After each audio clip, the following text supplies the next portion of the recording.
Po flisja me një djalë pak më parë, isha tek furgoni i Topit, dhe ai erdhi pranë meje, më tha, kishte një biznes me 170 punësuar, dhe jam këtu, tha. Domethënë nuk janë njerëz cilët po vuajnë për bukën e gojës, nuk është ajo. Mendoj që është një akumulim ose më saktë shfryrje e një akumulimi shumë vitesh në Shqipëri, të mënyrës se si gjërat bëhen, të mënyrës se si gjërat janë, dhe ajo që ndodhi në Zvërnec, që ende po ndodh në Zvërnec, nuk është vetëm se ajo fija e kashtës që i thyen gomarit kurrizin. Dhe po e zgjedh këtë fjalë. Sepse shumë prej tyre nuk kanë qenë ndonjëherë në Zvërnec, por janë aty për arsye nga më të ndryshmet, është një grup protestuesish qytetarësh shumë heterogjen, kanë arsyet e veta, arsyet shumëta, të gjitha të qëndrueshme, të gjitha të vërteta dhe të kuptueshme,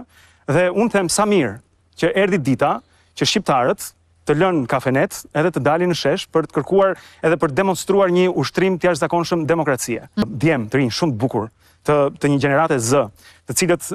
nuk u ngjajnë prindërve të tyre në traumat e frikës që ata kanë mbartur që nga koha e komunizmit, mos fol, mos dil, ç'të duhet ty, gjithë ato gjëra që na kanë shoqëruar, pastruar sheshi çdo natë, që se bën asnjë. Domethënë nuk është fush betejë aty kur mbaron atje, nuk bëj shikoj një djalë që u jepte karafila policëve, edhe një zonjë oficere të policisë, të hapin rrugën, të thonë të lutem, më fal, edhe pse